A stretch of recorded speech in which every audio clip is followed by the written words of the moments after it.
రైతుల బతుకుకు నీడలేదు, ఋతువుల రాకకు గమనం లేదు. ఆకాశాన్ని చూస్తూ ఆశలతో బ్రతికే ఓ రైతన్న కన్నీటి గాథ ఇది. ఈ భూమి ఉన్నంతకాలం రైతే రాజుగా బ్రతకాలి.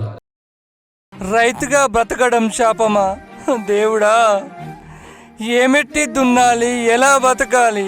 దినదిన గండమాయే, అప్పులేమో పెరగబట్టే, బతుకుడేమో భారమాయే. అప్పు ఎలా తీర్చాలి ఓ భగవంతుడా? వ్యవసాయాన్ని నమ్ముకున్న నాకు మట్టే మిగిలింది. భగవంతుడా, ఏంది నా శిక్ష? రైతుగా బతకడం కంటే చావడమే మేలు.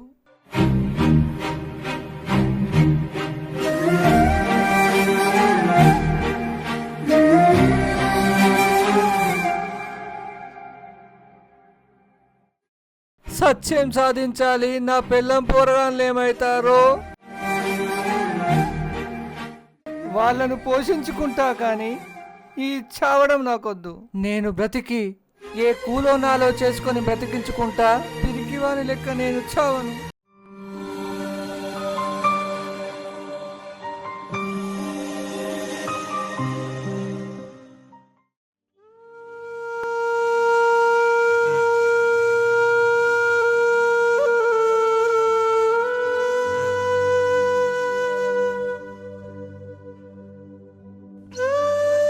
ఏం అల్లుడు ఇక్కడ కూర్చున్నావు? పొలానికి పోలేదా? ఏం చేయమంటావు మామ? పొలం కొయ్యి సావమంటావా? వర్షాలున్నాయా? ఏమున్నాయి? ఎందుకు అల్లుడు అంత బాధపడుతున్నావు? నన్ను చూడు, ఉన్న భూమి అమ్ముకొని పట్నం పోయి కూలి చేసుకుని బతుకుతున్నా. మామ, ఎవరినైనా చూడు మామ, నా పొలాన్ని కూడా నేను అమ్ముతా మామ. నేను కూడా పట్నం వచ్చి కూలో నాలో చేసుకొని బతుకుతా మామ. ఈ బతుకు నేను బతకలేను మామ. సరే అల్లుడు, నాకు తెలిసిన అతను పట్నంలో ఒక అతను ఉన్నాడు, తీసుకొచ్చి ఆ పుణ్యం కట్టుకో మామ. సరే అల్లుడు, రంది పెట్టుకోకు, పోయేత్తా పైలం. దేవుడా, నువ్వే నాకు దిక్కు.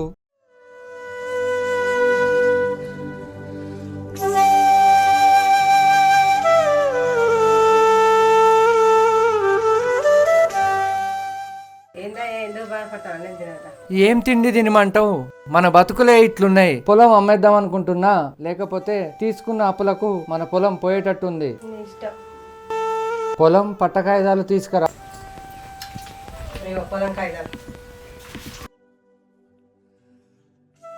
ఇల్లు పిల్లలు పైలం.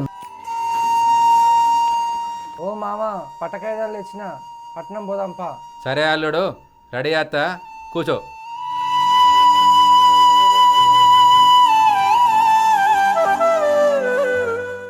కూర్చో అల్లుడు.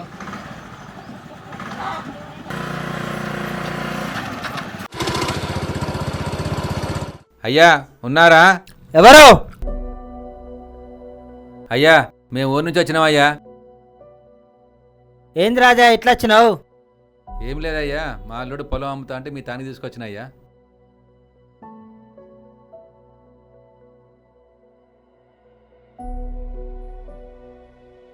సరే గారి గాబుకి ఏం పైసలు వస్తాయా?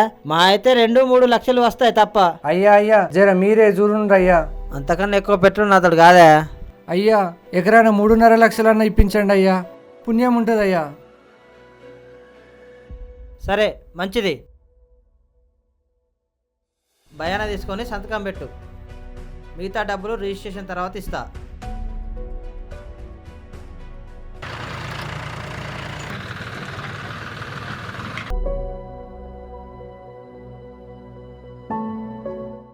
ఏమిటి ఘోరం, అన్యాయం?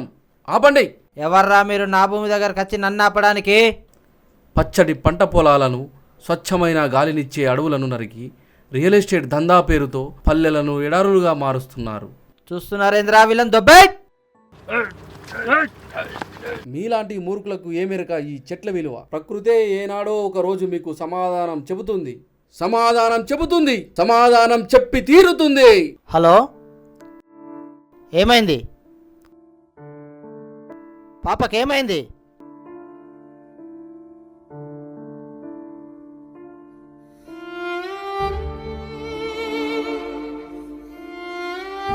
Doctor, doctor, doctor!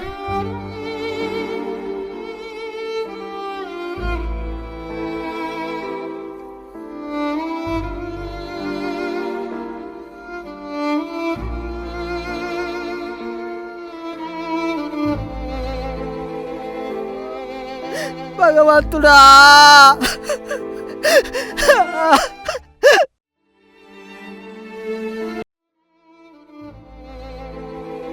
నీ చేసిన తప్పులకు ఆ దేవుడు శిక్ష నీకు వేశాడా? భగవంతుడా,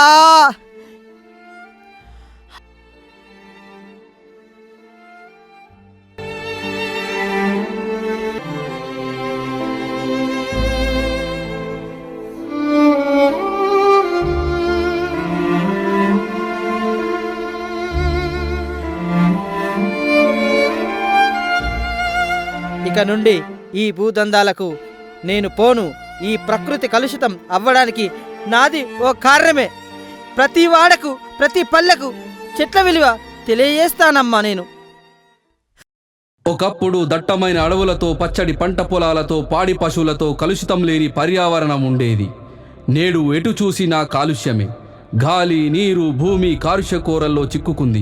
దీనిని రూపుమాపకపోతే చరిత్రలో చెట్లు ఉండేవని చెప్పుకునే దుస్థితికి వస్తారు భావితరాల వారు. కేవలం మానవ నిర్లక్ష్యం వలనే ఇదంతా జరుగుతుంది. అభివృద్ధి పేరిట, రియల్ ఎస్టేట్ పేరిట పచ్చడి పంట పొలాలను, చెట్లను నరికి బీడు భూములుగా చేసి ఎడారులుగా మారుస్తున్నారు. అభివృద్ధి జరగాలి, తప్పులేదు. ఆ అభివృద్ధిలో వినాశనం జరగొద్దు. అనేక కర్మాగారాలు వారి వారి లాభార్జనే ధ్యేయంగా పనిచేస్తూ విషవాయువులను గాలిలోకి వదిలి పర్యావరణాన్ని కలుషితం చేస్తున్నారు. మంచు ఖండాలు కరిగిపోయి చిన్న చిన్న ద్వీపాలు కాలగర్భంలో కలిసిపోయే దుస్థితికి వస్తున్నాయి. అధిక ఉష్ణోగ్రతలు పెరిగి భూగర్భ జలాలు అడుగంటుకపోయి సకాలంలో వానలు పడక విగత జీవులై కాలుష్య కోరల్లో చిక్కుకొని కొత్త కొత్త వైరస్లు పుట్టుకొచ్చి జీవ వైద్యానికి దొరకని అనేక రోగాలు ప్రబలుతున్నాయి. అదే చెట్టు తిరిగి మనకు సంజీవిని అవుతుంది. లేకపోతే మానవ మనుగడ సాగదు. మనందరం భారీ మూల్యాన్ని చెల్లించక తప్పదు. చెట్లు లేని జననం, మాస్కు తీస్తే మరణం. ఒక్కసారి ఆలోచించండి. చెట్ల విలువ తెలుసుకొని హాయిగా బతకండి. దేశ అభివృద్ధికి 132 సంవత్సరాలుగా సుదీర్ఘ సేవ చేస్తూ అగ్రగామిగా విరజిల్లుతూ బంగారు బాటలు వేస్తుంది సింగరేణి. నిరంతరం బొగ్గు నిక్షేపాలను అండర్ గ్రౌండ్ ఉపరితల గనుల ద్వారా వెలికి తీస్తూ విద్యుత్ అవసరాలను తీరుస్తూ సింగరేణి సంస్థ యాజమాన్యం ప్రత్యేక శ్రద్ధ తీసుకుంటూ వివిధ పద్ధతుల ద్వారా పర్యావరణాన్ని కలుషిత బారిన పడకుండా కొత్త అధ్యాయానికి తెరలేపింది.